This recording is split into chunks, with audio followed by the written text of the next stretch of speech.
Buenas noches, bienvenidos al curso. Mi nombre es Roberto Alonso. Voy a ser su catedrático este semestre, Derecho Procesal Civil y Mercantil 2. Vamos a empezar platicando sobre el programa.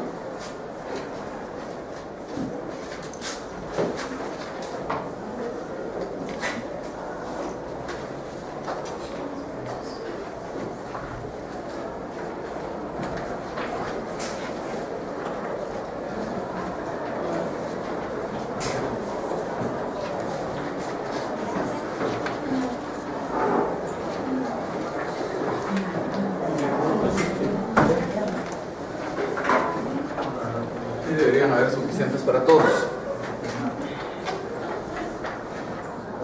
Entonces, déjalo por ahí por si viene alguien más, gracias. Pues algunos datos generales: mi nombre, la dirección de correo electrónico de la universidad, su catedrático auxiliar, descripción del curso. El presente es un curso teórico práctico en el que el estudiante profundizará en los conceptos doctrinarios de manejo legal de los juicios orales y como la protección voluntaria judicial. La contribución de este curso para que los estudiantes sacaran el perfil de egreso de la carrera radica en que el proceso civil es uno de los pilares del ejercicio profesional del abogado y el curso constituye una de las etapas en su formación en esta materia. La pertinencia del curso para la realidad del país radica en que como futuros abogados litigantes, jueces, etc., los egresados de esta universidad deben tener un adecuado manejo de las leyes procesales del país, incluyendo las que rigen el proceso civil, lo que se logra al haber aprobado todos los cursos de Derecho Procesal Civil y Mercantil. En el curso se abordarán los ejes transversales de la facultad: ética, responsabilidad social, investigación y derechos humanos, haciendo aplicación de los medios conforme a los temas y casos tratados en clase lo hagan oportuno. El objetivo es que al finalizar el curso los estudiantes tengan capacidad de aplicar adecuadamente las normas que rigen la tramitación del juicio oral y sumario, así como los procedimientos de protección voluntaria judicial.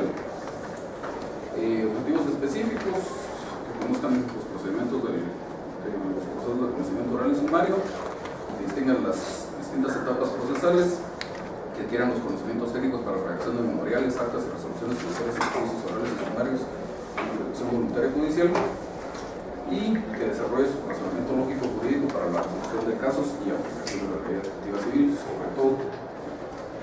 Competencias perseguidas: capacidad de discernir las instituciones jurídicas de derecho sustantivo que rigen un determinado caso, capacidad de determinar el proceso aplicable a un caso que se plantee, capacidad de redactar el memorial necesario en función del caso que se le plantee, capacidad de planificar una estrategia procesal y capacidad de establecer las etapas procesales de que se compone cada tipo de proceso. Metodología, estrategias de evaluación e integración de la nota. En esta asignatura es muy importante la participación activa del estudiante, que deberá mantener un continuo programa de estudio, lo cual le permitirá desarrollar una discusión enriquecedora del conocimiento adquirido durante los periodos de clases. Aspectos importantes a tener en cuenta: esta primera es bien, bueno, todas en realidad son importantes, pero esta primera es bien importante. Pónganle atención, siempre la recomiendo y normalmente no me hacen caso y después hay problemas por eso. Dice el alumno que al iniciar el curso no haya leído completos al menos una vez el Código Civil, Código de Comercio de Guatemala, Código Procesal Civil y Mercantil, Ley del Organismo Judicial, Ley de Tribunales de Familia, así como el expediente de al menos un proceso civil de conocimiento desde la demanda hasta la sentencia o tener dificultades en el desarrollo del curso. Se recomienda la lectura de este material en las 2 primeras semanas del curso. Lo que pasa aquí es que, me imagino que esto ya lo platicaron el semestre pasado ustedes, pero este es un curso de Derecho Procesal. Como curso de Derecho Procesal, en realidad aquí lo que buscamos es mecanismos para aplicar el derecho sustantivo. En el caso de este curso nuestro, pues básicamente 3 grandes ramas del derecho sustantivo: el derecho civil propiamente dicho, el derecho de familia y el derecho mercantil. Entonces, un curso de derecho procesal, el derecho procesal en general, cualquier derecho procesal que ustedes quieran, derecho procesal civil, derecho procesal laboral, procesal penal, que ustedes quieran, no tiene una razón de ser a sí mismo. El proceso no existe por el proceso en sí mismo, sino existe para buscar la aplicación o la efectividad de alguna norma de carácter sustantivo.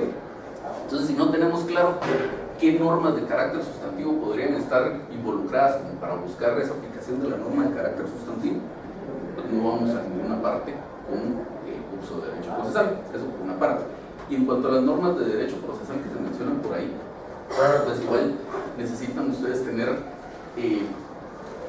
ahí hablamos de leer esas leyes, no hablamos necesariamente de estudiarlas, por lo menos que tengan una idea general del contenido de las leyes. Entonces, ustedes por lo menos una panorámica general de todo el contenido del derecho procesal, pues es un poco difícil irlo entendiendo si vamos tomando algún pedacito aislado que nos sirvió para la clase de hoy únicamente.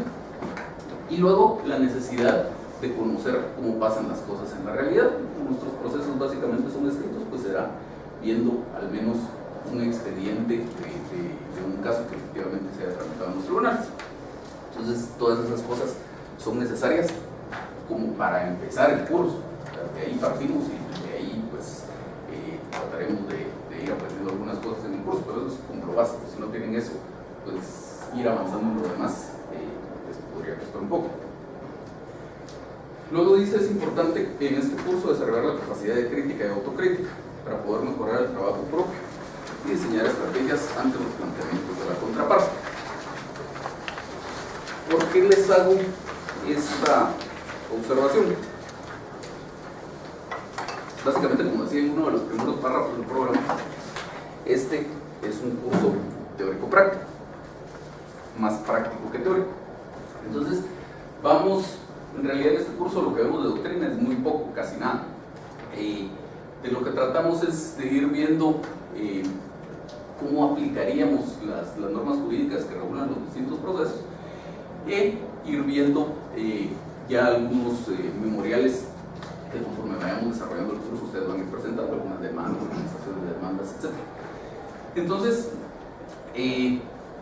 yo soy muy crítico del trabajo que ustedes presentan, los trabajos estos que me presentan, de los exámenes que eventualmente van a tener que resolver, etc. Pero la idea no es simplemente la gana de molestar ni algo que se le parezca, sino que así es como debemos proceder en el proceso. En un doble sentido. Decimos aquí, desarrollar una capacidad de crítica y también de autocrítica. Yo tengo que tener la capacidad de revisar algo que alguien haya hecho, sea que lo haya hecho yo mismo, que lo haya hecho la contraparte, y de encontrar puntos débiles que pudieran existir, defectos de planteamiento, etc. Porque si reviso mi propio trabajo y encuentro algo que esté mal, o yo mismo pienso, por ejemplo, si estoy redactando una demanda, si yo fuera el demandado, ¿cómo me defendería de esto? Pues puedo hacer algunas mejoras en mi propio trabajo para fortalecer más aquello que estoy presentando. Y luego, ante el planteamiento de la otra parte, pues básicamente de eso es que la parte demandada, sobre todo, va desarrollando su estrategia en el proceso. En el proceso, en realidad, la incidencia que uno como abogado tiene no es tan grande como tal vez se pudiera pensar cuando uno no tiene la práctica. Hay muchos aspectos que intervienen en cuál va a ser el resultado final del proceso, y de todos esos aspectos el papel de ustedes como abogados, del demandante o del demandado, les da un papel importante, sí, pero no de una cuota de participación tan grande. ¿Por qué? En principio dependemos de cuál sea el caso. O sea, ya cuando el cliente llega con ustedes, ya hay un caso, no hablando todavía del proceso como está planteado, si fueran ustedes el abogado del demandado, sino un caso, una serie de acontecimientos con relevancia jurídica que ocurrieron en la vida real. Eso no lo pueden cambiar, no depende de ustedes. Entonces, como un caso dado, pudiera ser que ustedes tengan un cliente que como cuestión de fondo tenga la razón, pudiera ser que como tengan ustedes un cliente que como cuestión de fondo no tenga la razón, o pudiera ser que sea un caso bastante discutible, que de entrada no pudiéramos decir definitivamente la razón está de este lado o está de este otro lado. Luego dependemos de qué es lo que va a hacer en el proceso el abogado de la otra parte. Es decir, dependeré de qué tan bien o qué tan mal desarrolle su trabajo el abogado de la otra parte. Dependeré también de qué es lo que hagan en el proceso las partes, tanto mi cliente como la contraparte. Incluso mi cliente podría perjudicar su propio caso, si por ejemplo lo citan la declaración de las partes y siendo hechos que no son ciertos, él los confiesa porque se equivocó, no entendió la pregunta, lo que ustedes quieran. Y finalmente, en gran medida, bueno, depende también de qué pruebas existen, porque a lo mejor resulta que el cliente sí tiene la razón, pero nadie lo vio, no hay nadie lo pruebe, etc. Y finalmente, en gran medida, dependo de qué es el criterio que el juez llegue a formarse sobre el caso. Que por supuesto va a estar influenciado por qué fue lo que pasó dentro del proceso, pero también estará influenciado por la naturaleza misma de ese juez como persona. A lo mejor el juez tuvo un caso similar y tiene ya una opinión preconcebida sobre el caso, o a lo mejor es un juez que no ha tenido experiencia en esos casos, por lo tanto pudiera equivocarse al resolver, pudieran darse un montón de factores. Entonces, como les decía, la participación de uno es mínima, pero esa participación sobre todo va en dos temas. En primer lugar, tratar de no cometer errores. Por supuesto, todos somos humanos, todos cometemos errores, pero en la medida de que eso se minimice, abro menos puertas a la otra parte para que pueda combatir mis planteamientos. Y luego, saber detectar las fallas o debilidades que existan en el planteamiento del caso de la otra parte. La mayoría de defensas, tal vez si no las de fondo, pero por lo menos las que se basan en aspectos puramente procesales, especialmente del lado del demandado, se basan en debilidades del caso o defectos de planteamiento del caso, excepciones previas sobre todo. Se basan en que en muchos casos el abogado de la parte actual no hizo bien su trabajo. Por no haber hecho bien su trabajo, pues no cumplió con los requisitos de la demanda de una excepción previa de demanda defectuosa o cualquiera de las otras que ustedes ya conocen. Entonces, en la medida que yo tenga esa capacidad de criticar mi propio trabajo para mejorarlo y criticar el trabajo que hace alguien más para atacar la posición que esa persona está manifestando dentro del proceso, pues en la parte que a mí me corresponde jugar en el proceso, pudiera ser que logre los resultados. Luego dice, deben aprender de sus propios errores y de los errores de sus compañeros. Como les decía hace un momento, aquí todos somos humanos, todos cometemos errores, y ustedes seguramente van a cometer errores en sus trabajos que presenten durante el curso, y van a cometer errores en los exámenes que les toca resolver en su momento. Cometer un error no es el fin del mundo. Por ahí hay un dicho que dice más o menos, no es malo tropezarse, sino lo que es malo es enamorarse de la piedra. Es decir, si yo cometo un error, eso me tiene que servir para enmendar el error y sobre todo tratar de no volverlo a cometer. Se los digo porque aquí vamos viendo estos trabajos en el desarrollo del curso, demandas y otros memoriales que ustedes van presentando.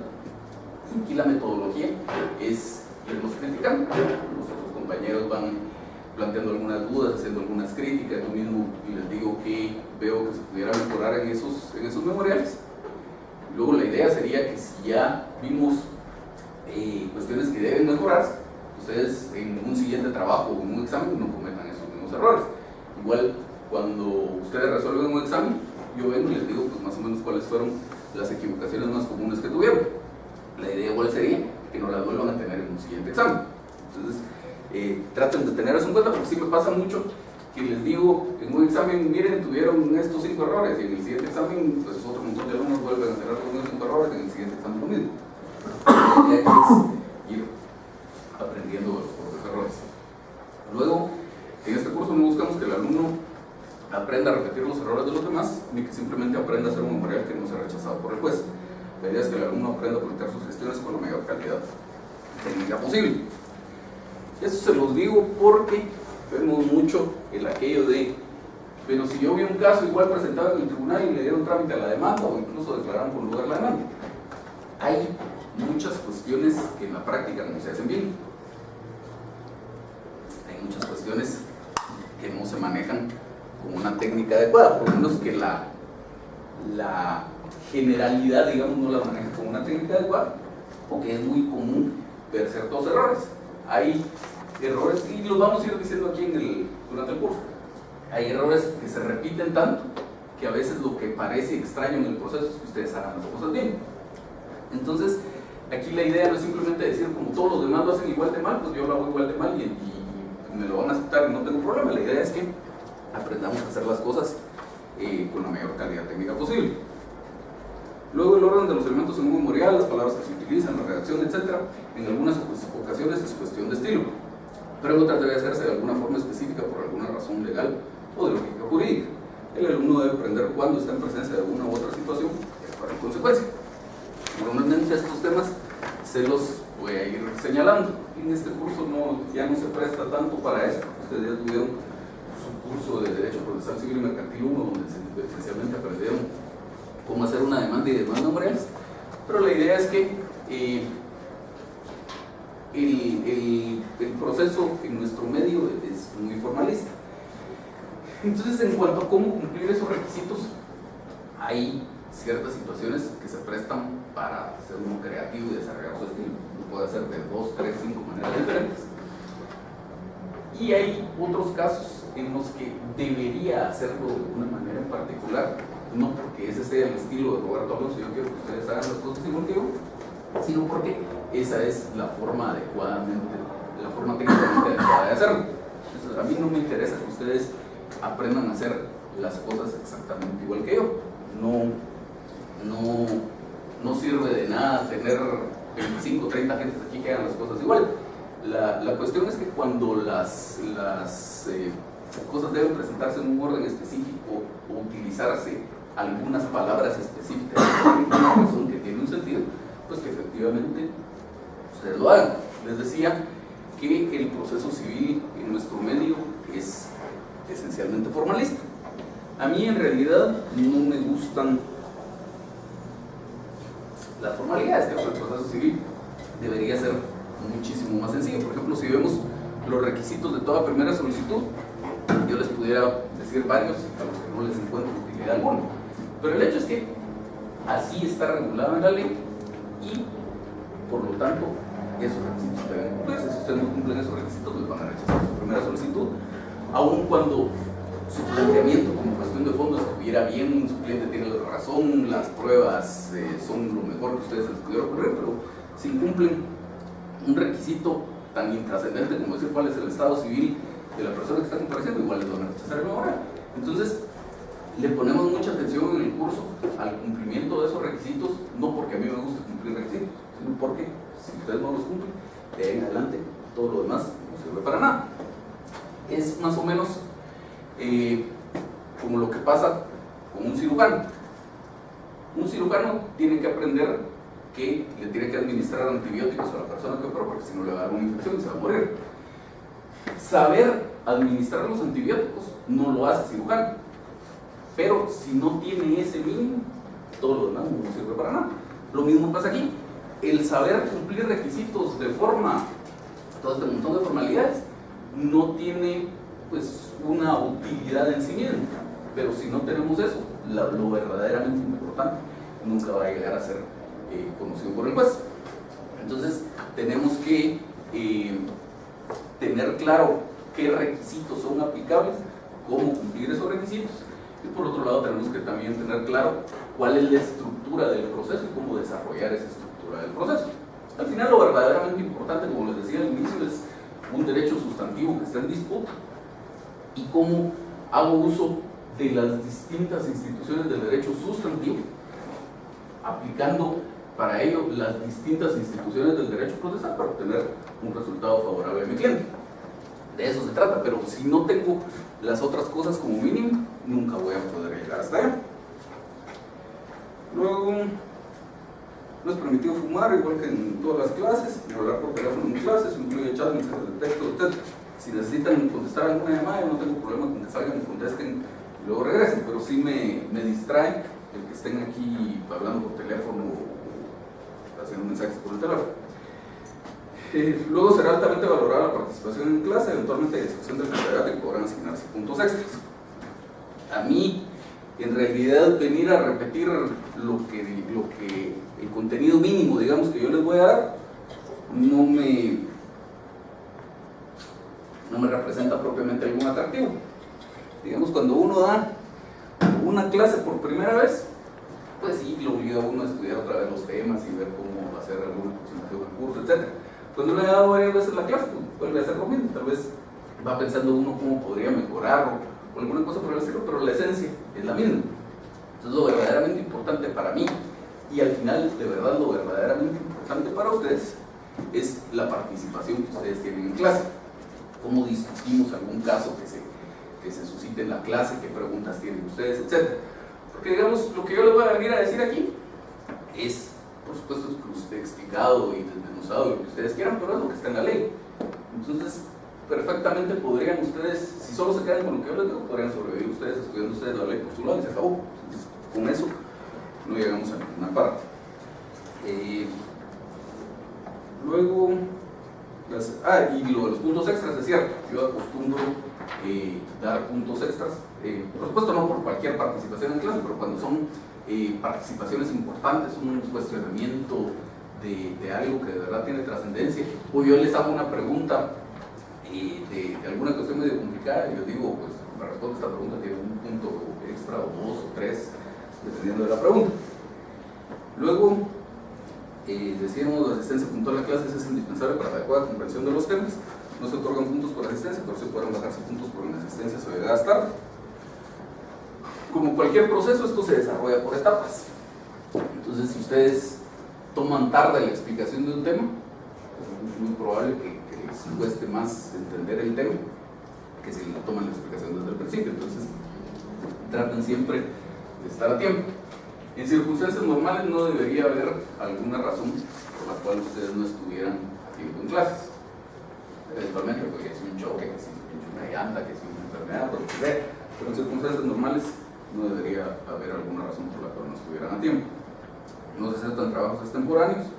El alumno debe estudiar los temas previos a su discusión en clase. No se trata aquí de que vengamos a partir de cero con los temas, sino ustedes deberían haber estudiado ya los temas, por eso es que hay una planificación del curso acá. Deberían haber estudiado ya los temas antes de cada clase y aquí venir a tratar de enriquecer el conocimiento que ustedes adquirieron y sobre todo resolver las dudas que ustedes pudieran tener. En los exámenes no se permite consultar a los compañeros ni pedirles otro material en calidad de préstamo, solo hacerlo podrá motivar que se bajen puntos para el examen al alumno. En los exámenes tampoco se permiten instrumentos electrónicos como teléfonos celulares y otros similares. Su utilización dará lugar a que se bajen puntos o se recoge el examen al alumno. Los exámenes escritos deberán desarrollarse a máquina mecánica o eléctrica sin memoria.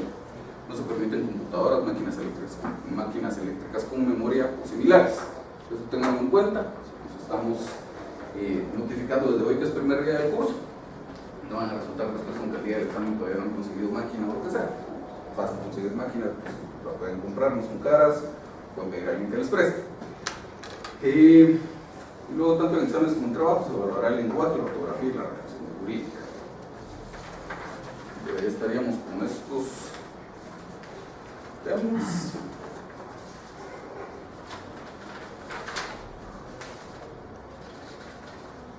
Luego viene la evaluación. Vamos a tener 3 exámenes parciales, uno sobre el juicio sumario, uno sobre el juicio oral y otro sobre jurisdicción voluntaria. Ahí está la calificación, los dos primeros de 20 puntos, el otro de 15. Va a haber una exposición de trabajos en grupo. Yo les voy a decir de qué tema se va a tratar. Esto no está todavía en el programa porque esta asignación de temas la hago hasta que pase la época de modificaciones. Entonces no es que nos pasa que el alumno que tenga un determinado tema ya no sigue el curso y nos quedamos en lo presente. Vamos a tener unos trabajos de práctica oral. En su momento les voy a decir en qué van a consistir, el examen final que es de 30 puntos. Ahí están los contenidos, básicamente son 4 temas: el juicio sumario, el juicio oral, la jurisdicción voluntaria y el proceso sucesor. Alguien preguntaba por ahí si vamos a empezar viendo el juicio oral. Me imagino que la duda surge porque en el orden en el que está regulado en el código, a continuación del juicio ordinario, tenemos el juicio oral. Empezamos viendo el juicio sumario y creo que igual se hace en las otras secciones porque es lo más parecido al juicio ordinario. Cambian un par de plazos y algún par de cosas más, pero en líneas generales es en esencia lo mismo que el juicio ordinario. Es mucho más fácil para ustedes pasar del ordinario al sumario que pasar del ordinario al oral. Hay muchas más diferencias. Luego tenemos por aquí una calendarización. Como dice aquí, esto es un calendario tentativo. Lo más importante es avanzar a un tema hasta que el anterior haya sido suficientemente discutido, porque el calendario está sujeto a modificaciones según la necesidad del curso. Entonces, por aquí tenemos, por ejemplo, los 4 primeros días asignados a la demanda. Yo esperaría que utilicemos menos tiempo para eso, pero como les digo, aquí lo importante no es cumplir con este calendario, eso es como para tener alguna idea de cómo vamos a ir avanzando. Lo importante no es cumplir el calendario, sino lo importante es la comprensión de los temas. Si ustedes necesitan más tiempo para que un tema quede claro, perfectamente lo vamos a tomar. Y si se va tratando de algún tema que para ustedes fue más fácil de lo que había previsto, pues igual avanzamos un poco más rápido en el curso y nos queda al final tiempo para otras cosas. Listado de referencias. Aquí hay una referencia bibliográfica básica y otras complementarias que da la facultad. No tenemos un libro de texto en el curso. Como les decía al inicio, es muy poco lo que vamos a ver de doctrina. Si ustedes quieren profundizar más en algún tema o quieren resolver alguna duda, cualquier libro de Derecho Procesal Civil puede ser cualquiera de estos o algunos otros que ustedes tengan. Leyes obligatorias, eso sí, traerlas siempre: Constitución Política, Código Civil, Código de Comercio de Guatemala, Código Procesal Civil Mercantil, Ley de Organismo Judicial y Ley de Tribunales de Familia. Información adicional: hay aquí una cuenta de Twitter y un link de YouTube.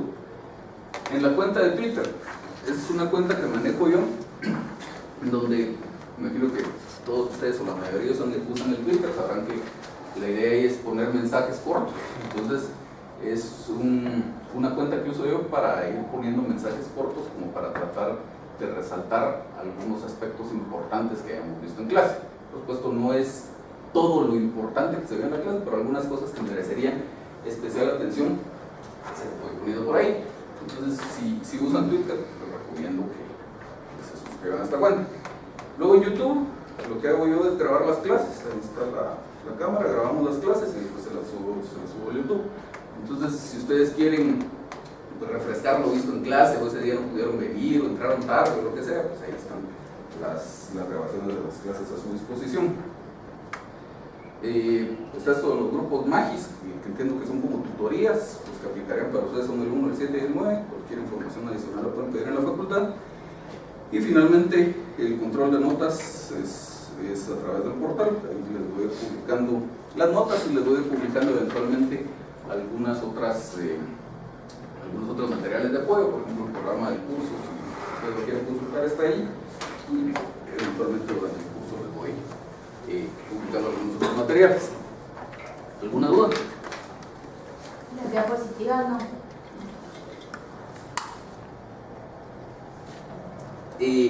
A veces publico vamos a ver.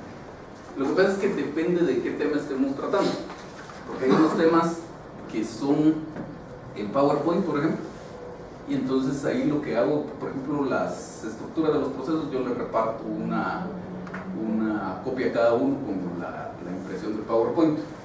Otra cosa, como lo que vamos a ver hoy, por la misma extensión que tienen, no se las comparto. Sí. Y a las 13 oraciones parciales va la fecha de anticipación más o menos. Es en cuanto terminemos el tema. Un tema, vamos a ver, un tema se desarrolla primero con clase magistral, pudiéramos llamarlo, que yo les voy a venir a compartir a ustedes. Cuando hayamos visto cada tema, vamos a hacer van a ustedes a hacer sus presentaciones. Entonces, por ejemplo, vamos a ver el tema del juicio sumario. Y como vamos a ver aquí el juicio sumario y el juicio oral, básicamente de lo que se trata es de que hay un procedimiento básico y luego ese procedimiento básico va teniendo algunos ajustes en función de la materia sobre la que trata el proceso. Por ejemplo, si es un juicio sumario de desocupación, tiene por ahí algunas especialidades, o si es un juicio sumario de rescisión, tiene otras especialidades, etc. Entonces todo eso lo vamos a ir viendo aquí en clase. Luego ustedes van a presentar algunos trabajos relacionados con eso. Por ejemplo, una demanda de un juicio sumario de responsabilidad civil de funcionario de empleo público. Entonces, cuando ustedes hayan presentado cuando yo haya terminado de exponer los temas y ustedes hayan presentado todos los trabajos del juicio sumario, ya estamos en condiciones de hacer el examen. Entonces, por ejemplo, si hoy terminamos las presentaciones del juicio sumario, yo les diría, bueno, el tema está agotado, su examen está al día, que ya no será muy lejos de esa fecha. Por ejemplo, otra cosa que no ha estado acá y que es importante es los exámenes normalmente son los sábados. Entonces, porque es más fácil, tal vez no más fácil, pero sí les permite a ustedes más tiempo para resolver el examen, que son exámenes que difícilmente se podrían resolver en hora y media que tenemos de clases. Normalmente son los exámenes los sábados. Por ejemplo, si hoy hubiéramos terminado el tema del juicio sumario, les podría decir este próximo sábado hacer el examen. ¿Y más? Son prácticos, ¿sí? Sí, todos los exámenes son prácticos.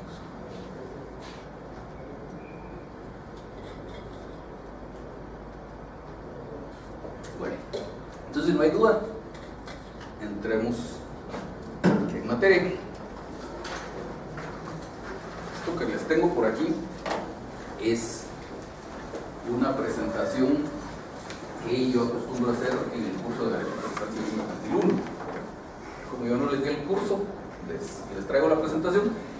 Vamos a tratar de hacer la presentación más o menos rápida, porque se supone que son temas que ustedes ya vieron el semestre pasado. Como en todo el curso, si necesitan ustedes que vayamos más despacio, que profundicemos más en algo, igual nos detenemos.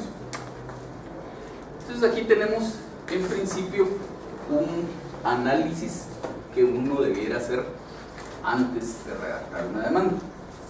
Hacer una demanda no se trata de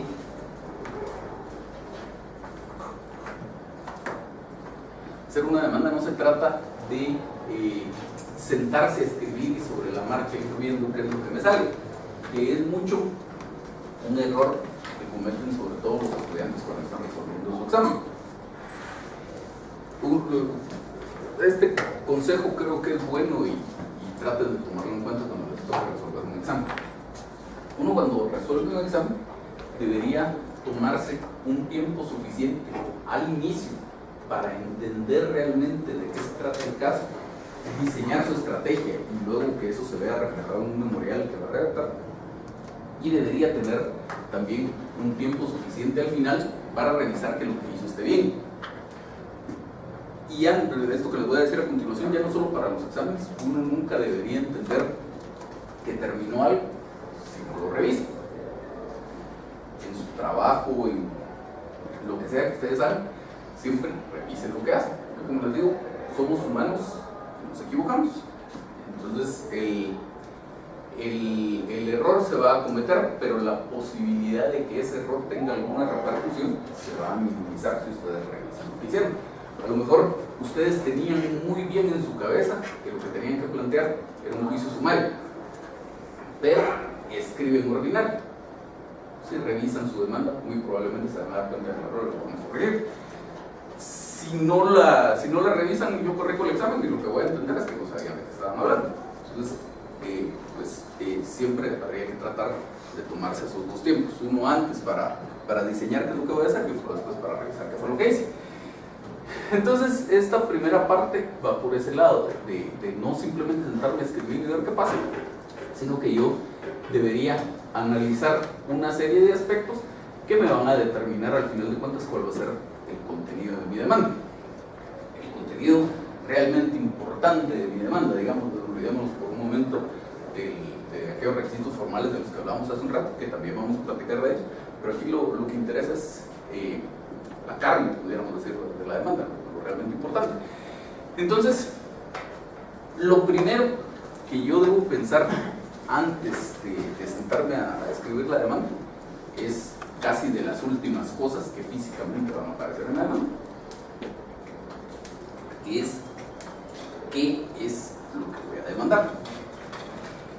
En la vida real, y más o menos es lo que pasa con los exámenes o con los ejercicios que vemos aquí, a ustedes se les aparece algo como un caso, algo que ocurrió en la vida real en el caso de su clínica o algo que supuestamente ocurrió en el caso de los ejercicios que damos en clase. Entonces, como una situación de hecho, ¿verdad? Hay ocasiones en que la respuesta, qué es lo que hay que hacer, es bien clara. Hay otras ocasiones en las que yo tengo más de una opción. Y teniendo más de una opción, pues debería tener un análisis de ventajas y desventajas de cada una de esas opciones. Ya cuando estemos en la vida real, pues hacerle ver al cliente, mire, pues tenemos estas tres opciones, las ventajas y desventajas de estas son estas, las ventajas y desventajas son estas, para que el cliente decida. En otras ocasiones, por ejemplo, pudiera ser que tenga 2 o 3 distintas opciones, pero en cuanto a alguna de esas yo opero la prescripción, en cuanto a otra yo opero la caducidad y entonces las voy descartando. Y si no hago todo este análisis que vamos a ver acá, pues podría yo incurrir en el error de conducir al cliente a plantear una demanda cuando en realidad a lo mejor va destinado al fracaso, y si hubiera planteado otra demanda distinta a lo mejor pudo haber tenido éxito. Y recuerden que al final de cuentas como profesionales van a ser ustedes responsables civilmente de lo que hagan. Pudieran incluso tener alguna demanda de responsabilidad civil por un error de esos. Entonces lo primero que tengo yo que establecer cuando voy a redactar una demanda es: tengo solo una opción, entonces eso es lo que voy a demandar, tengo varias opciones, ¿cuál de esas voy a seguir? Y finalmente, entonces, ¿qué es lo que voy a pedir?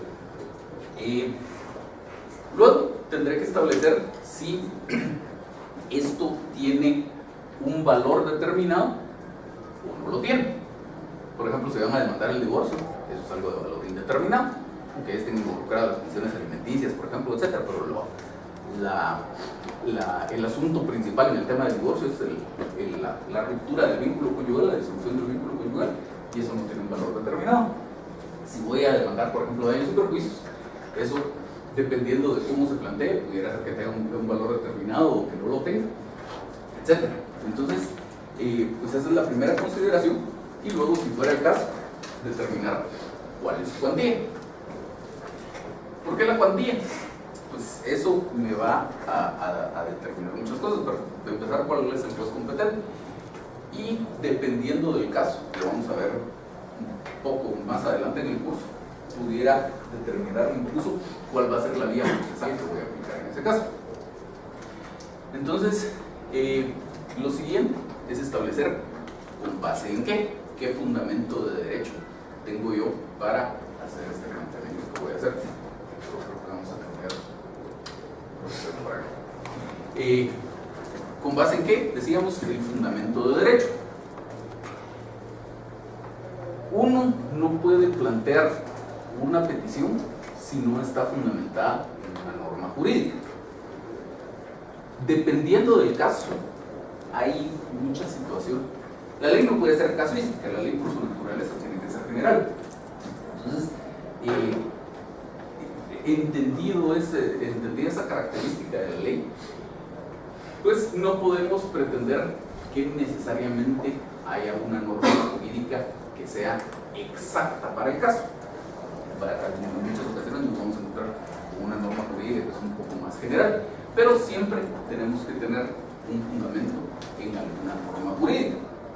Si no tengo un fundamento en una norma jurídica, sea muy específico, sea más o menos general, pero que tenga un fundamento en una norma jurídica, no voy a lograr que el juez acoja mi pretensión.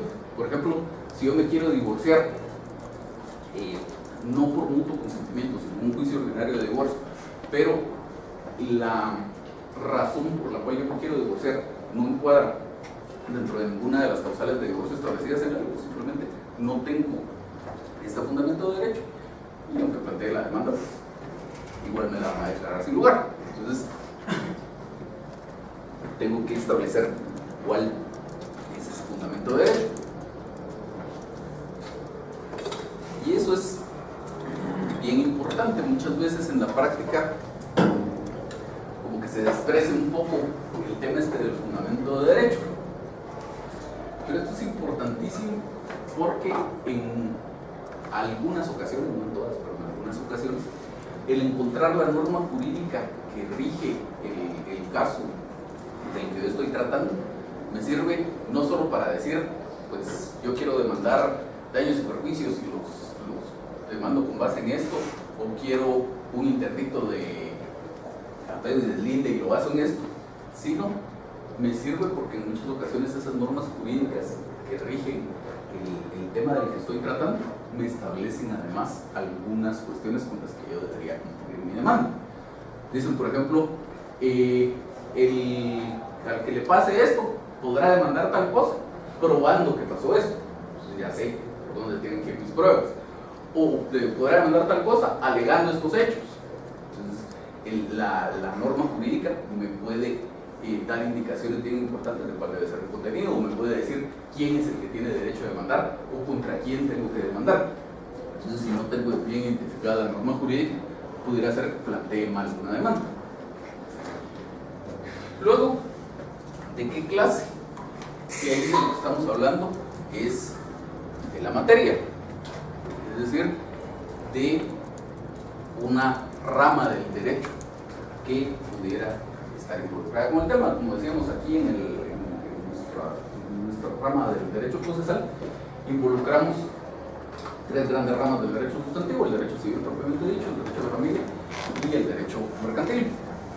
Entonces es importante saber a qué rama del derecho pertenece esto, porque eso nos va a servir para establecer cuál va a ser el juez competente y eventualmente nos podría servir también para saber cuál va a ser la vía procesal. Luego, ¿quién va a plantear esa demanda? Y eso, básicamente, de lo que se trata es de saber quién va a ser el demandante. ¿Qué es lo que implica? Es un análisis sobre la legitimación activa, es decir, quién es la persona que, de conformidad con las normas jurídicas que rigen esta institución, es la que tendría el derecho a promover esta demanda. Como contraposición a esto, ¿en contra de quién? Básicamente establecer quién es el demandado, que lo que implica es un análisis sobre la legitimación pasiva. Luego, ¿ante quién? Y básicamente establecer ante qué juez voy a plantear, o ante qué tribunal voy a plantear la demanda.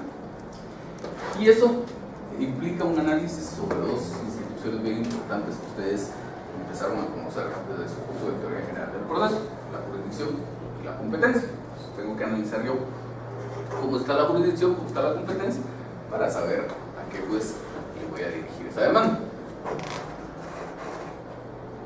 Luego, el cómo, que es la vía procesal. Bien importante al final de cuentas, porque salud. Si todo está bien, si mi cliente tiene la razón, si las pruebas son magníficas, si mi argumentación de hecho fue muy bien realizada, todo lo que ustedes quieran, pero esto se sigue por una vía procesal errónea, pues en principio no deberían siquiera darle trámite a la demanda, y si le dan trámite a la demanda, igual podré tramitar un proceso durante años para que al final en sentencia el juez me diga que no se puede pronunciar sobre el fondo del asunto, porque lo tramité como juicio sumario y tenía que ser ordinario. Cualquier otra combinación que ustedes se les ocurra. Luego, ¿después de qué? Y esto implica un análisis sobre la existencia de requisitos previos. No siempre hay, pero en algunas ocasiones hay. Y vemos por ahí algún par de ejemplos. 2 meses de renta vencidos para pedir la desocupación por falta de pago. Una de las causales que establece el Código Civil para pedir la desocupación de un bien inmueble dado en arrendamiento es cuando el arrendatario adeuda por lo menos 2 meses de renta vencidos. Entonces, si por ejemplo el cliente se presenta conmigo cuando el arrendatario le debe solo 1 mes de renta, o ya le debe 2 meses, pero le debe 2 meses porque se pactó que la renta se iba a pagar anticipada. Por ejemplo, se pactó que se iba a pagar en los primeros 5 días del mes. Entonces el cliente llega y le dice a usted: el cliente no me pagó julio y no me pagó agosto, entonces ya me debe 2 meses de renta. Los 2 meses de renta no están vencidos, por lo tanto deberíamos esperar que pase agosto para poder plantear la demanda. Entonces todo ese tipo de consideraciones hay que hacerles. O el aviso de las averías en el caso del contrato de transporte.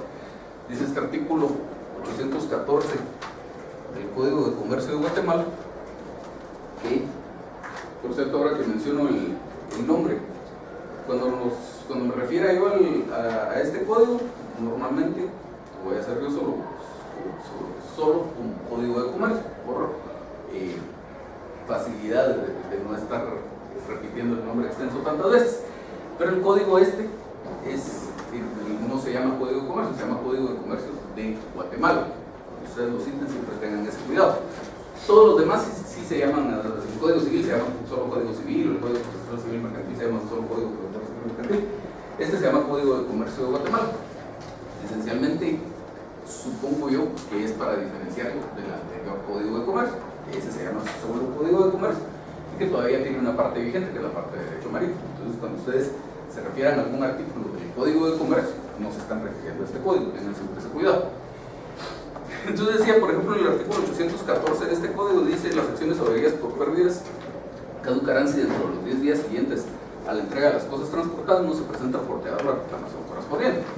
Entonces, básicamente es una cartita que le tengo que mandar yo al transportista diciéndole que mi mercadería no llegó en buen estado, pero si no le mando esa cartita, al final de cuentas mi demanda no va a proceder. Entonces, ese tipo de requisitos previos hay que cuidar que efectivamente se cumpla. Luego, el cuándo,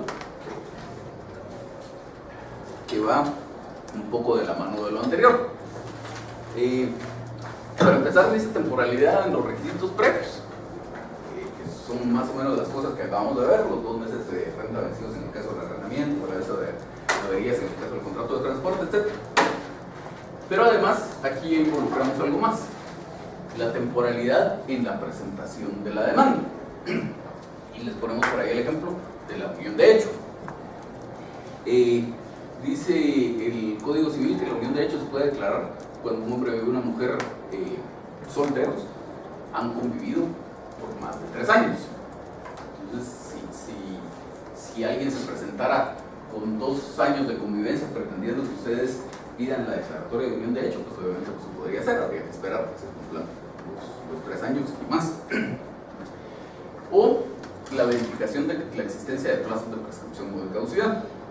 Eso es bien importante, porque a lo mejor su cliente llega hoy con usted y le dice: mire, mi caso es este, y usted le dice: ¿cómo no? Le llevo su caso, pero no analiza que el plazo de prescripción se vence mañana o que ya se venció.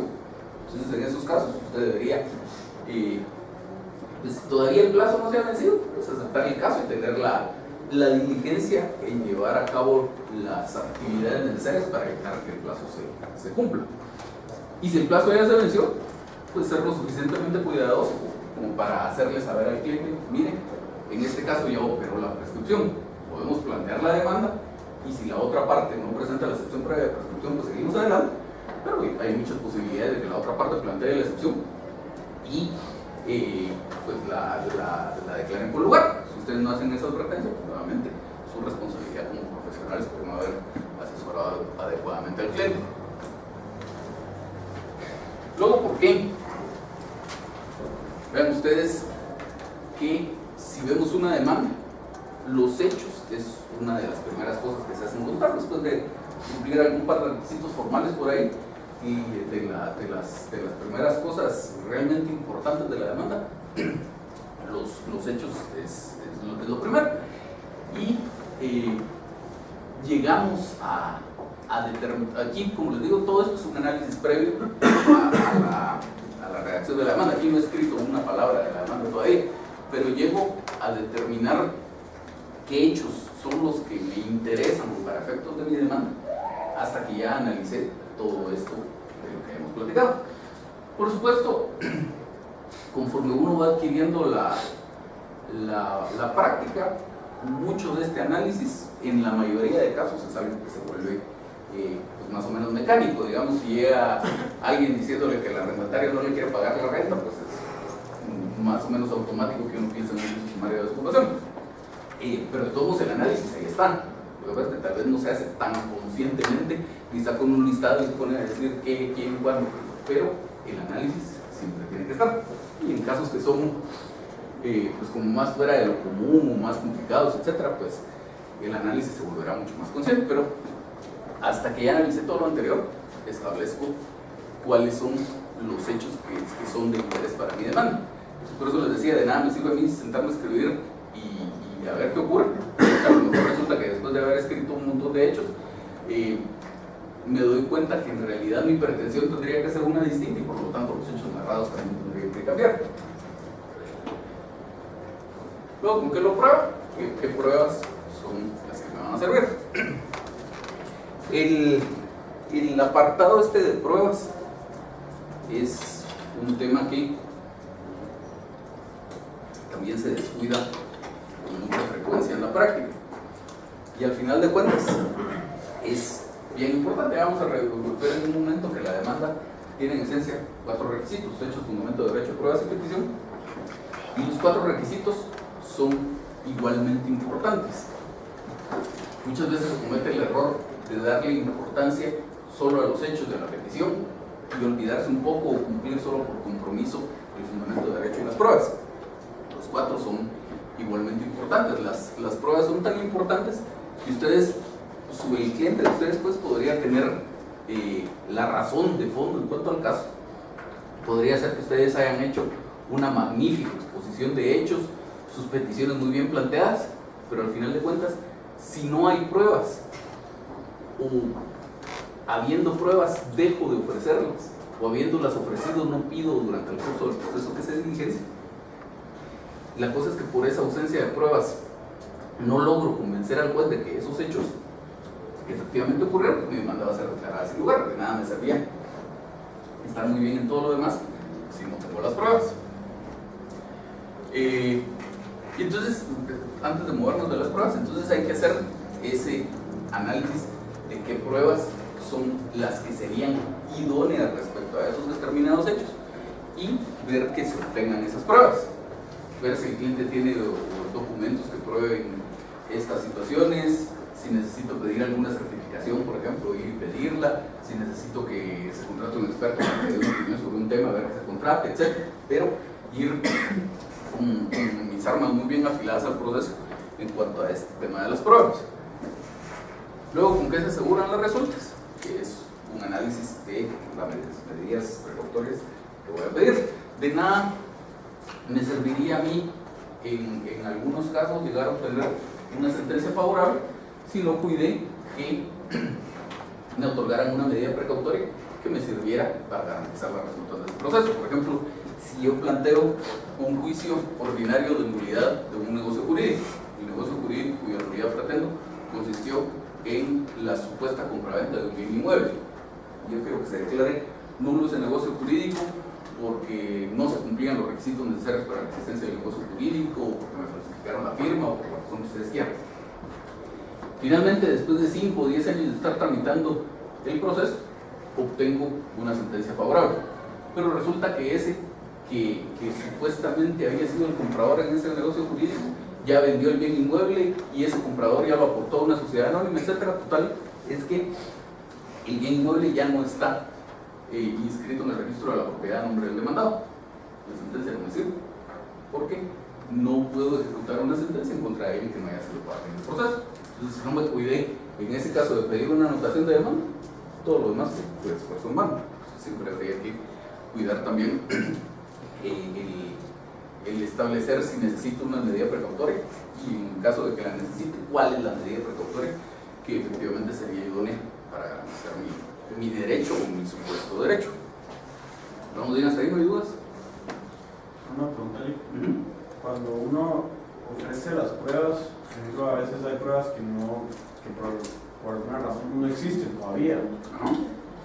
Y uno, digamos, las tiene que ofrecer en ese momento, al momento de plantear la demanda, y al momento de basar todos sus hechos, como necesita uno educar, ¿qué puede hacer para que posteriormente al ingresar una educada ya se los acepten, a pesar de que no los ofreció?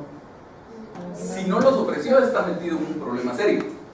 Por eso es que usted aquí, como les decía, aquí estamos haciendo todavía un análisis antes de escribir siquiera una palabra de la demanda. Entonces usted tendría que hacer un análisis y decir qué medios de prueba necesito en este caso. Entonces, como usted dice, es algo que a lo mejor en este momento no tengo. Entonces tendríamos que establecer por qué no lo tengo. Es porque, por ejemplo, voy a pedir una certificación al registro de la propiedad y resulta que el registro de la propiedad se va a tardar una semana en dármela, pero mi plazo de prescripción se cumple este viernes, por lo tanto necesito presentar la demanda antes. Si es un caso como ese, no tengo tanto problema, porque el código, cuando regula el tema de las pruebas, dice que el actor debe acompañar a su demanda los elementos en los que funde su derecho.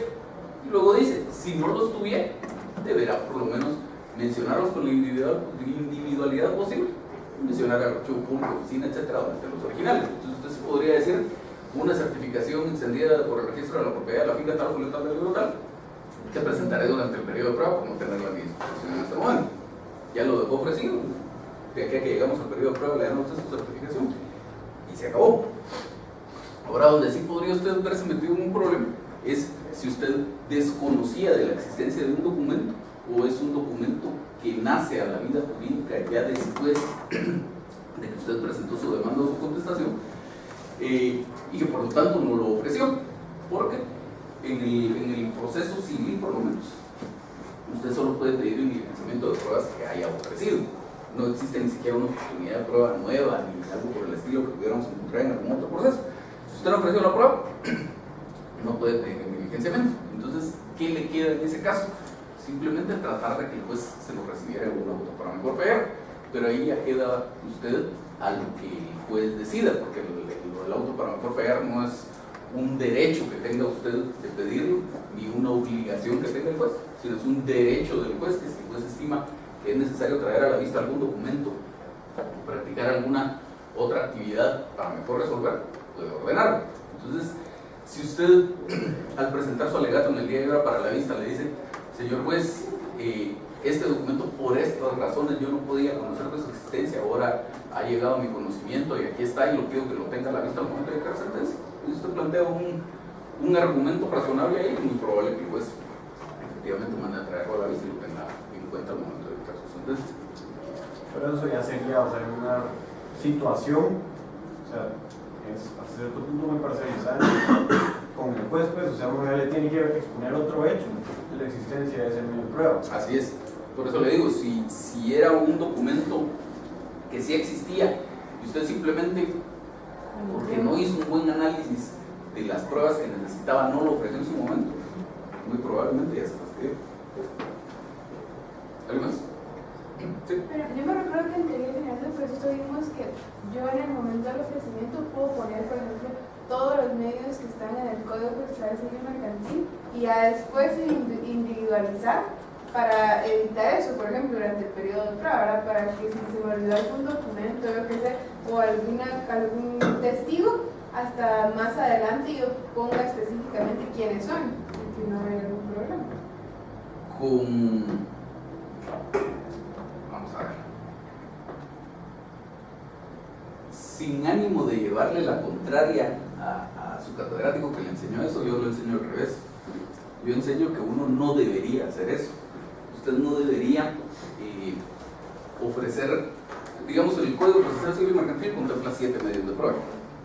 Usted, de esos 7 medios de prueba, la forma técnicamente adecuada de ofrecerlos es ofrecer los medios de prueba que usted ya analizó que le van a servir o que por lo menos eventualmente podrían servir. Porque incluso la misma ley, cuando regula el tema del ofrecimiento de las pruebas, dice las pruebas que van a rendirse. Si fuera simplemente de decir, como el código me da 7 medios de prueba, pues yo pongo los 7 medios de prueba y aunque ya sé que no me van a servir, de todos modos ahí van, por si de repente sirve. Y ahí usted está haciendo un planteamiento que técnicamente no es el adecuado. Eso lo que refleja es que no se hizo en este momento un adecuado análisis de cuáles deberían ser sus medios de prueba. Yo básicamente recomiendo que uno debería tener 4, en su ofrecimiento de pruebas debería tener 4 cosas que son casi obligatorias. Usted debería tener documentos, por supuesto, si existen. Si efectivamente no hay, pues no hay, pero si existen, usted debería ofrecer documentos. Porque por la misma naturaleza formalista de nuestro proceso civil y la cultura del documento que tenemos, aunque un documento, salvo aquellos a los que la ley les atribuye la categoría de plena prueba, como proceso voluntario o funcionario público en el ejercicio de su cargo, salvo eso, un documento cualquiera, una carta que nos pusimos usted y yo, en donde hacemos alguna referencia en un negocio jurídico, tiene en esencia el mismo valor probatorio que pudiera tener una declaración de testigos, que pudiera tener cualquier otro medio de prueba. Pero en el fondo no es así. El juez por la misma formación jurídica que tenemos, va a tener más tendencia a darle peso a un documento. Entonces, si uno tuviera documentos, pues ideal, si no hay, no hay. En la medida de que hubiera, se va a hacer. Dentro de los documentos, dice el código que uno puede pedir que las oficinas públicas, instituciones bancarias, etcétera, rindan informes. Entonces, eso es otra cosa que uno debería tratar de ofrecer siempre. Y luego, la declaración de las partes. ¿Por qué? Pues dependiendo de, sobre todo cuando yo soy el demandante, dependiendo de lo que diga el demandado en su contestación, digamos, si yo soy demandado, yo soy el último en manifestar una posición respecto al proceso. Usted me demanda a mí, yo cuando me pronuncio respecto al proceso, ya sé todos los argumentos que usted tenía, todos los argumentos que usted va a poder hacer dentro del proceso. Yo como demandado tengo mi oportunidad para pronunciarme respecto a todos esos argumentos en mi contestación de demanda. Yo en esa contestación de demanda, entre otras cosas, podría incluir excepciones perentorias. De esas excepciones perentorias a usted ya no le dan audiencia. Es decir, que yo pudiera, por decirlo así, dar un golpe en el proceso sin que usted tenga la oportunidad de contestarme. Entonces, atendiendo a eso, uno debería tratar de ofrecer también la declaración de las partes. Y, por último, las presunciones, aunque nos podríamos poner a discutir de que para empezar ni siquiera son en esencia medios de prueba y no deberían estar reguladas como medios de prueba, pero al final de cuentas el tema es que uno muchas veces en el proceso va a esperar que el juez haga una actividad intelectiva como para llegar a una presunción humana o que aplique una presunción legal, y entonces las presunciones debería dejarse ofrecer. Fuera de eso, uno debería ofrecer solo los que ya sabe que eventualmente sí le puede servir. Sí es válido que usted ofrezca algún medio de prueba y luego no lo proponga, pero no porque lo ofreció de más, sino porque usted ofreció este medio de prueba orientado a establecer la existencia de este hecho.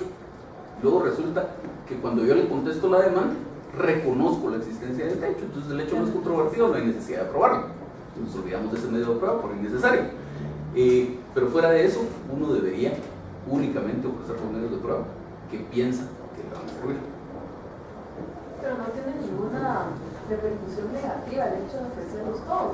No, el juez no le va a rechazar la demanda, no le va a poder plantear una excepción de demanda defectuosa, nada. Técnicamente está mal hecho, pero una repercusión negativa en el proceso no la tiene. Licenciado, ¿y hasta dónde se puede uno prever qué tantos medios de prueba pueda utilizar cuando tal vez el caso, por cuestiones de tiempo, ¿verdad? Se notificó la demanda y solo se tiene el plazo para contestarla, como por asegurar si en algún momento, si en ese momento no sabemos si tal vez hubo un testigo y ahorita no sé si hay testigos, o sea, qué tan arriesgado es solo ofrecer los medios de prueba que ya tengo y de una vez quitarme la oportunidad de tal vez algún otro medio de prueba que pueda surgir en lo que se va a desarrollar el proceso. Lo que pasa es que por eso es que usted debe hacer el análisis y debe hablar con su cliente. Por ejemplo, si usted dice, pues aquí no me caería mal tener un testigo, pues debería hablar con su cliente y mire, ¿hay algún testigo de este hecho? Y el cliente, no, pues fíjese que ahí solo estábamos el demandante y yo, por ejemplo. O el cliente le podrá decir, pues mire, fíjese que si hay un testigo, pero no sé si va a querer declarar o no sé si lo voy a localizar. Entonces, usted en ese caso sí podría decir, pues bueno, sí tengo la esperanza de un testigo y entonces dejo ofrecido como medio de prueba la declaración de testigos. Y luego si resulta que el cliente no encontró al testigo o el testigo dijo que no quería declarar, pues simplemente ya no lo proponemos. Pero si definitivamente sé que no hay testigos o definitivamente sé que es un caso donde los testigos no me sirven, entonces no tendría sentido ofrecer. Por ejemplo, si volvemos a que durante el curso vamos a ver ejemplos mucho casos de lo mismo, de juicios sumarios de desocupación, juicios ordinarios de superficies, etc. Porque son casos que son bastante repetitivos en la práctica. Entonces, si volvemos al mismo caso del juicio sumario de desocupación, por ejemplo, ahí, ¿para qué le podría servir un medio científico de prueba? Para nada. Simplemente no lo ofreces. Antitécnico ofrecer un medio de prueba que usted ya sabe que no va a utilizar. Ahora, si es simplemente por la negativa a efectuar el pago, por el que el demandado adeuda la renta, podría ser que un testigo igual no le sirve. Pero si por ejemplo la defensa del demandado es, pues mire, yo consigno las rentas porque yo sí he querido pagar y lo que pasa es que este señor no me la recibe y tengo este testigo que fue conmigo cuando le quiso ofrecer, entonces ahí sí me podría servir el testigo. Entonces tenemos que hacer un análisis del caso, no podemos decir simplemente los testigos siempre los tengo que ofrecer porque de repente hay o nunca los tengo que ofrecer. Es un análisis del caso de ver si tengo un testigo y si viendo el testigo me sirve de algo o no. ¿Algo más? Una pregunta. Por ejemplo, yo no propuse un medio de prueba, ni sabía que existía. Y la contraparte viene y lo ofrece, pero nunca lo propone. A pesar de que las pruebas sean comunes para las partes, yo podría hacer que la otra parte lo presente, a pesar de que yo no haya puesto en el ofrecimiento o en mi proposición de demanda documentos en poder del adversario, digamos. O sea, sí podría yo decirle, mire, son comunes, presente. No. Ahí ocurre que, digamos, yo ofrezco el medio de prueba y resulta que a usted le iba a servir y yo nunca propuse el medio de prueba. Pudiera ser que yo haya presentado, digamos que era un documento, pudiera ser que yo haya presentado ese documento cuando presenté mi demanda con mi contestación y entonces usted le servía ese documento, yo no lo propuse y usted no lo ofreció. Entonces, en ese caso, usted lo que debería tratar es volver a lo que hablábamos hace un momento. Pedir que no un auto para mejor fallar y el juez lo traiga a la vista. En ese caso, es muy probable que el juez acceda a esto, que es un documento que incluso ya obra dentro del expediente. Además, van a ver ustedes en la práctica que uno se topa con resoluciones contradictorias a veces sobre los mismos temas. Una de las principales fuentes que existen para dilucidar casos que son así medio complejos es hacer un análisis acerca de si la Corte Suprema de Justicia en una sentencia de casación ya se ha pronunciado sobre un caso similar o si sobre la Corte de Constitucionalidad en un caso de amparo se ha pronunciado sobre un caso similar. Entonces ahí, por lo menos en esa materia, dos sentencias de la Corte Suprema de Justicia que son contradictorias, en el sentido de yo presenté el documento con mi demanda o con mi contestación, nunca lo propuse, pero el documento ahí está en el expediente. Entonces hay por lo menos una sentencia que dice, aunque no lo propuso, si ya está en el expediente, pues está obligado a analizar. Y hay por lo menos otra sentencia que dice, si no lo analizó, no se cumplieron las formalidades como para que el documento fuera tenido como medio de prueba en el proceso, y entonces que el juez lo pueda analizar en su sentencia. Entonces, al final de cuentas, lo que uno debería hacer es, eso no debería pasarle a usted si usted es demandado. Eso de que yo como demandante haya acompañado un documento a mi demanda que a usted eventualmente le va a servir y no lo ofreció, no debería pasar. Pero no debería pasarlo porque usted debería hacer un análisis aquí de las pruebas que le podrían servir y decir, bueno, aunque ese documento ya lo ofreció el actor, a mí el documento me sirve, entonces lo ofrezco yo también, porque si el actor no lo propone en su momento, lo propongo yo. Sí podría pasarle al revés, si usted es demandante y resulta que fue el demandado el que lo ofreció, nunca se dio cuenta. En ese caso lo que debería hacer es simplemente pedir que el juez lo traiga a la vista en un momento para mejor fallar. Porque también otra cuestión, volviendo a la individualidad que debe tenerse en el ofrecimiento de las pruebas, otra cuestión antitécnica que a veces se hace es decir, documentos en poder del adversario que oportunamente indicaré o documentos en poder del tercero que oportunamente indicaré. Eso es antitécnico y eso debería dar lugar siempre en la esfera de lo formalista que es nuestro proceso, debería dar lugar a que incluso se rechace la demanda de la otra parte plantea una excepción previa de manera defectuosa. ¿Por qué? Por la misma norma que platicábamos con ustedes hace un momento. La ley dice, si tiene el documento, presente. Si no lo tiene, menciónenlo con la individualidad posible y digan que es donde está el original. Si yo simplemente digo, documentos en poder del adversario, ni lo estoy presentando, ni lo estoy mencionando con la individualidad posible. Yo sí podría decir en la demanda, me va a servir un documento que tiene usted como adversario. Entonces diría, documentos en poder del adversario, el documento tal que tiene el señor por estas razones y el documento es tal. Entonces de ahí ya está cubierto como para poderlo tener como medio de prueba en su momento. Y eso sí se ha hecho. O sea, usted, en su experiencia, usted ha planteado una excepción previa de demanda defectuosa porque la parte actora ofreció un medio de prueba sin haberlo individualizado. Como en un par de ocasiones tal vez, nunca me han declarado con lugar una excepción previa de demanda defectuosa por esa razón, pero yo sí estoy convencido de que deberían declarar con lugar. Y no hay jurisprudencia al respecto. Pues yo no conozco algún caso en el que hayan declarado con lugar una excepción previa por esa razón. Pero aunque la declaren sin lugar, ¿por qué usted como demandante se va a poner en la posición de tener que discutir una excepción previa cuando pudo haber hecho bien su demanda desde el principio? ¿Alguien más? Bueno, entonces hablemos de los requisitos de la demanda. Nick, perdón. Sí. Mire, sobre lo anterior de las medidas precautorias. Cuando usted ya solicita las medidas precautorias y después ya por puras cuestiones de tal vez considera que ya no le van a ser necesarias, por ejemplo, un arraigo, y usted ya no va por los oficios, pero todo el mundo está en la resolución del juez donde él decretó el arraigo, y ya no lleva los oficios ni nada. Esos medios de prueba que se van quedando así como, perdón, esas medidas precautorias que se van quedando como flotando, ¿verdad? Que ya no se concretan.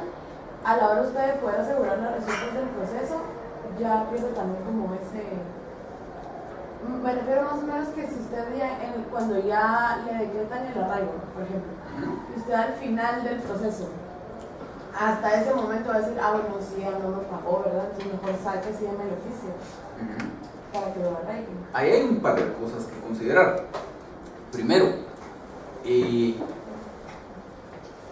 juez, lo normal en la práctica va a ser que no continúe la tramitación del proceso si es que no se han ejecutado las medidas precautorias. ¿Por qué? Porque la ley establece las medidas precautorias se ejecutarán, con otras palabras, pero la idea es que las medidas precautorias se ejecutarán sin oír a la parte contra quien se decreta. Entonces, ¿eso qué quiere decir? Que si yo pido que a usted la arraigue y le notifican a usted la demanda de que me den los oficios, digamos que vemos con su ejemplo, yo pedí el arraigo, el juez lo decretó, me hicieron los oficios y simplemente yo nunca los fui a recoger. Si estamos en esa situación y a usted le van a notificar la demanda, pues entonces en el fondo el tribunal estaría incumpliendo con esa norma de que la medida precautoria se tendría que ejecutar sin ir a la parte contra quien se diga. Ahora, entonces, en principio el caso no debería darse. Ahora, pudiera ser que usted pidió un crédito y se lo denegaron y le dijeron no le damos el crédito porque usted tiene esta demanda. Entonces usted fue, llegó al tribunal, vio de qué se trataba la demanda, se dio por notificada y contestó la demanda. Y entonces el proceso en esa situación sí pudo ir avanzando. En esa situación, pues podemos efectivamente llegar, como usted dice, hasta que ya vamos por el periodo de prueba y el arraigo está decretado y yo simplemente no quería traer mis juicios, podemos atraer porque no hay una orden del juez donde revoque esa medida de arraigo. Simplemente puedo tener que mis oficios entregarlos y ya va a quedar usted arraigado. Bueno, entonces requisitos de la demanda. Aquí vamos a tratar de ir viendo todo este montón de formalidades con las que deben cumplirse en una demanda y pues más o menos cómo deberían satisfacerse esos requisitos. En principio, una cuestión que tenemos que tener presente es que la demanda únicamente tiene 4 requisitos, que son esos que ustedes ven ahí. hechos, fundamento de derecho, pruebas y petición, están establecidos en el artículo 106 del Código. ¿Qué dice? En la demanda se fijarán con claridad y precisión los hechos en que se funden las pruebas que van a rendir, los fundamentos de derecho y la petición. Son los únicos 4 requisitos propios de la demanda. Por supuesto, la demanda hay que cumplir un montón de requisitos más, pero no porque sean requisitos de la demanda.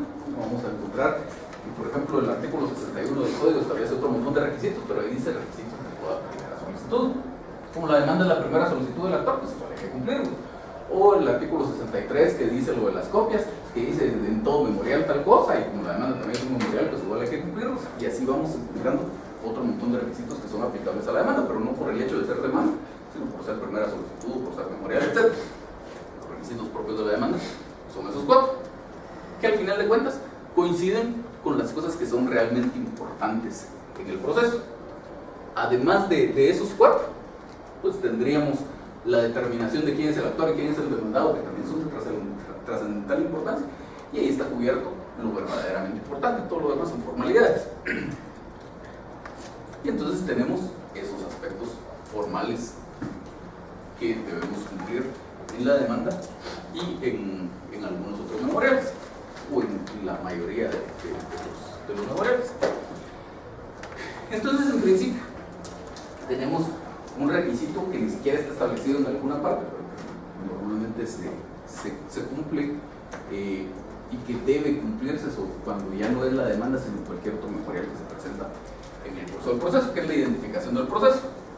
Como vemos arriba, si estoy redactando la demanda, pues simplemente haré referencia a el tipo de proceso de que se trata y a que es una demanda, que no lo estoy presentando dentro de algún proceso inicial.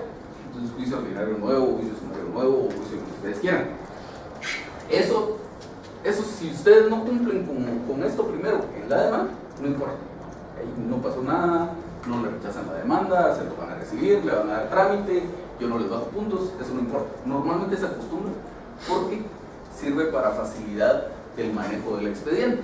Si, por ejemplo, la demanda se presenta aquí en la ciudad capital, pues sabrán ustedes que se presenta en el Centro de Servicios Auxiliares de la Administración de Justicia y que por programa de computación, según el tipo de proceso de que se trate, pues va asignando de forma aleatoria un juzgado.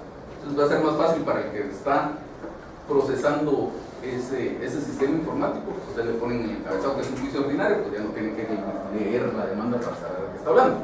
Si no lo incluyen, no importa. Ahora, cuando ya es cualquier otro memorial presentado después dentro del proceso, las excepciones previas o la contestación de la demanda o la solicitud de rebeldía o el memorial donde pido que se abra prueba el proceso, lo que ustedes quieran, ahí sí, aunque la ley no lo establece en parte alguna como requisito, sí debe cumplirse con esto de identificar el proceso, identificar el número de expediente, y dependiendo del juzgado, pues algunos dirán el número de oficial o el número de notificador que se lo tiene asignado el secretario, lo que sea, pero sobre todo esencial el número del proceso.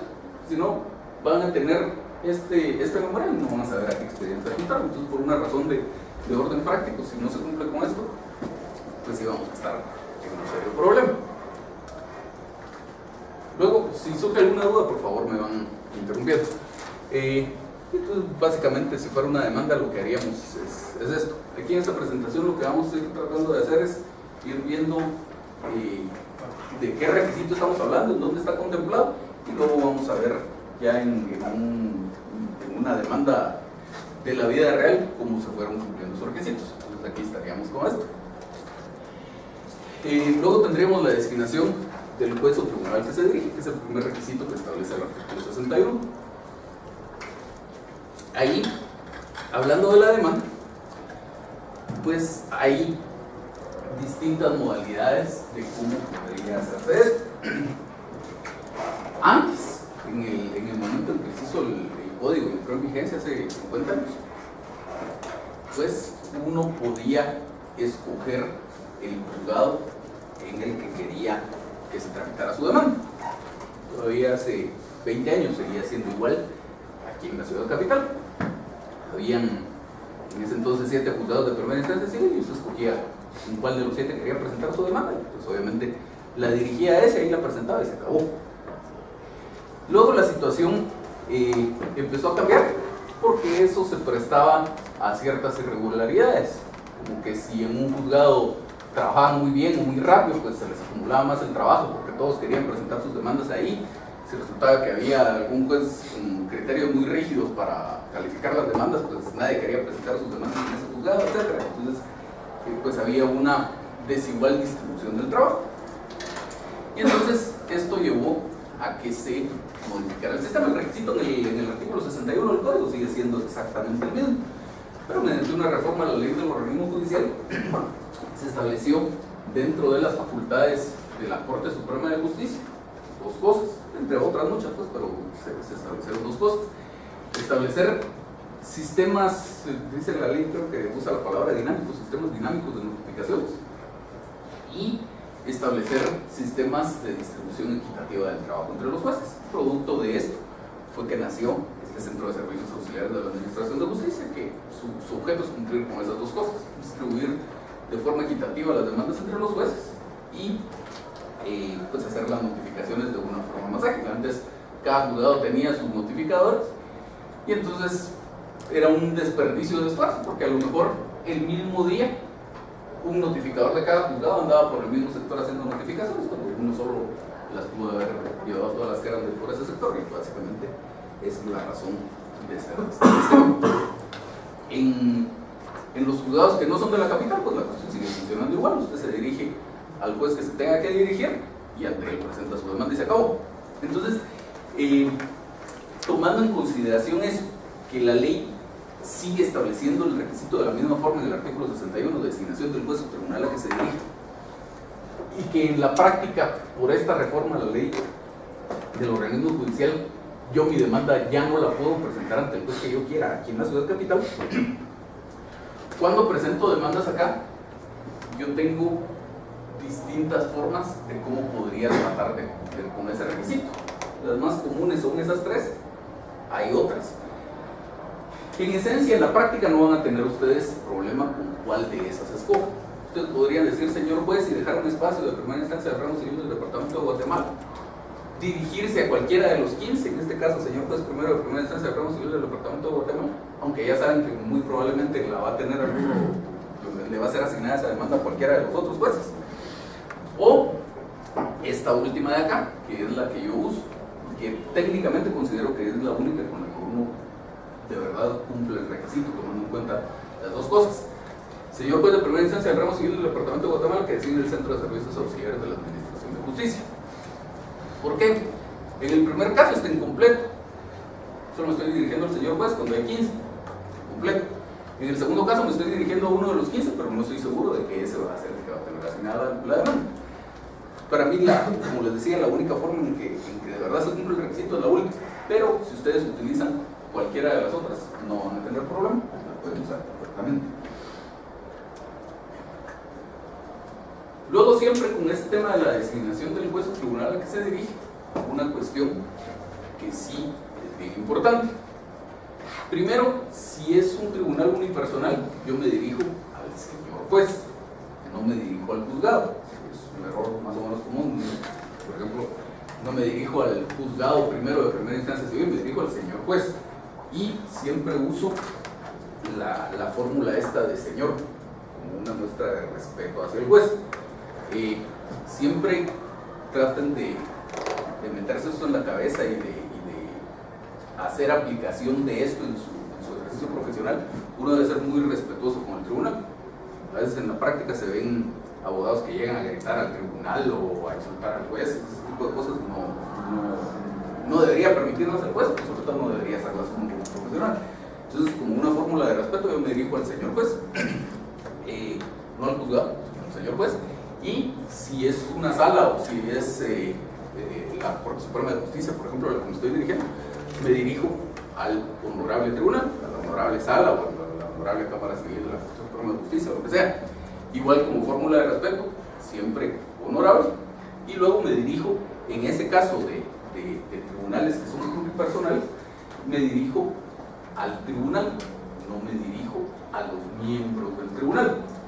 Es decir, en el caso de la sala, es correcto que yo diga honorable sala primera de la Corte de Apelaciones del Ramo Civil y Mercantil. es incorrecto que yo diga honorables magistrados de la sala primera. Ahorita les voy a explicar por qué. Entonces, en ese caso me dirijo, lo que pasa es que la norma en el artículo 61 del código dice designación del juez o tribunal al que se dirige. Si hace esa distinción. En líneas generales, hay una norma al final de la ley del organismo judicial que dice que si la ley hace referencia a juez o hace referencia a tribunal, se entiende que son equivalentes y que está haciendo referencia al órgano jurisdiccional que esté conociendo del caso.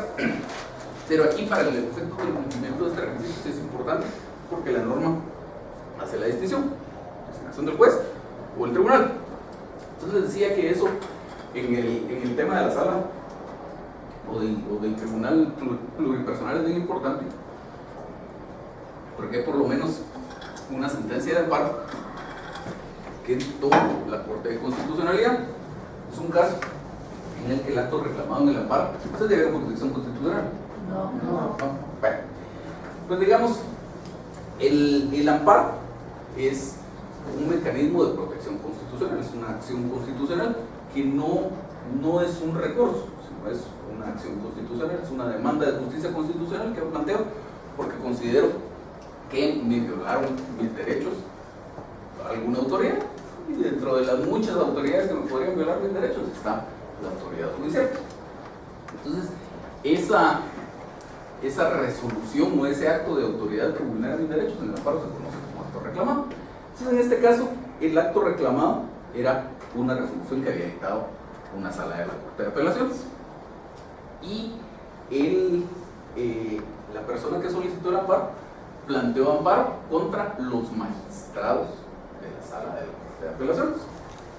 Finalmente, cuando el caso llegó a la Corte de Constitucionalidad, la Corte de Constitucionalidad dijo que ese amparo tenía que declararse sin lugar porque la autoridad reclamada había sido mal señalada, porque no es lo mismo el tribunal, en ese caso la sala, que sus miembros, que son los magistrados, y que quien emitió el acto de autoridad, quien emitió la resolución, fue la sala, no los magistrados individualmente considerados, porque al plantear el amparo contra los magistrados de la sala había ahí una falta de concordancia. Por esa razón se declaró sin lugar el amparo.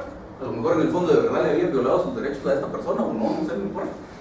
Pero el hecho es que no se conoció el fondo del asunto por esa cuestión. Y estamos hablando de un amparo en donde se supone que lo que estamos buscando es velar por la protección de los derechos de una persona porque se le restituyen porque a lo mejor ya le fueron violados, con mucha mayor razón en el proceso civil que, insistiendo, es esencialmente formalista. Entonces, siempre tener en cuenta que cuando vamos a la sala, me dirijo a la sala y no a los magistrados, ¿sí? Solo por cuestiones de curiosidad, porque si bien creo que la ley no lo regula, respecto al género, ¿cuál es su opinión? Si usted ya conoce, supone que sea una sala unipersonal y es jueza, ¿usted lo consideraría como señora jueza? Porque dicen que algunos juzgados, pues usted se dirige señor y es mujer con los juzgados. Yo normalmente no lo hago. Y normalmente no lo hago porque en muchos casos no sé si yo voy muy... Hay que al final de cuentas es bueno esto que les voy a decir, hay abogados que van mucho a los tribunales y saben quién es el oficial, quién es el juez, etc. Yo voy muy poco a los tribunales, entonces si usted me pregunta quién es el juez, puedo decir como primera instancia civil, no sé si es hombre o mujer, normalmente me dirijo solo como señor juez. En casos en que sí ya sé, no, sobre todo atendiendo al tema de género que está tan de moda, pues además pues hacer uso de la cuestión y dirigirse a la señora juez. Pero si usted no sabe o simplemente no lo quiso hacer, no debería haber alguna razón por la cual el juez le rechace su memorial o una cosa por el estilo. ¿Vamos bien hasta aquí? Entonces, esto ya en un memorial lo veríamos más o menos así. En el caso de la modalidad que yo uso, señor juez de primera instancia, ramo civil del Departamento de Guatemala, que es en el Centro de Servicios Auxiliares de la Administración de Justicia. Como les digo, aquí sí es una cuestión de gusto. Si ustedes se quieren dirigir solo al señor juez de primera instancia civil del Departamento de Guatemala, bien. Pero siempre, por lo menos en nuestro medio, uno debería, cuando se dirige al juez, cuidar un par de cosas. Primero, ver si el juez, a este paso de primera instancia. Luego el ramo del que estamos hablando, de que es el juez, en este caso es un juez de primera instancia, su ramo es el ramo civil, y luego la asignación territorial que tiene el juez, en este caso es un juez del departamento de Guatemala.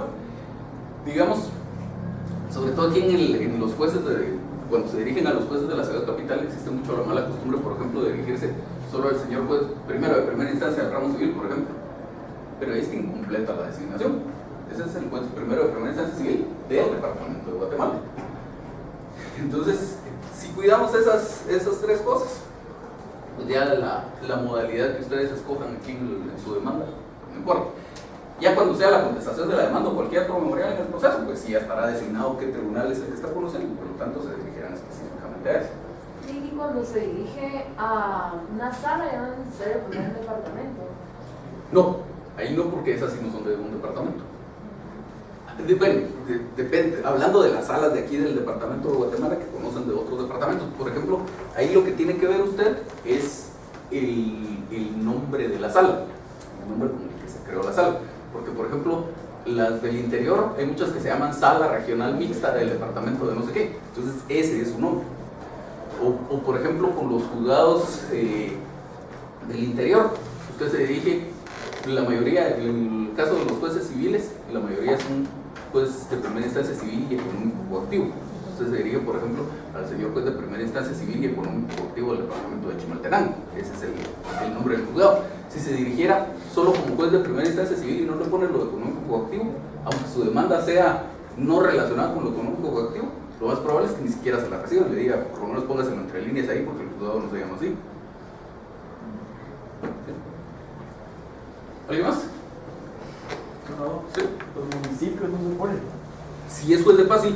Ajá, si es de... Digamos, en este caso, que es un juez de primera instancia, sería incorrecto decir del municipio de Guatemala.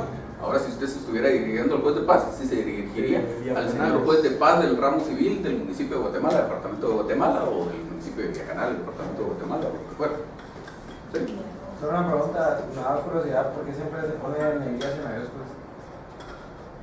¿O solo porque...? Es una cuestión de puro estilo, casi todo el mundo lo usa, no existe alguna razón más que el estilo y que el ir tratando de marcar cuestiones que son importantes en el proceso, como para ir separando apartados de la demanda. Por ejemplo, cuando usted dice hechos, normalmente se pone al centro en mayúsculas y en negrillas, pero si usted lo quiere poner en minúsculas y en la misma línea donde va a empezar a narrar los hechos, no tiene trascendencia alguna. ¿Alguien más? Si quieren suspendemos ahí, entonces seguimos el juez. Buenas noches.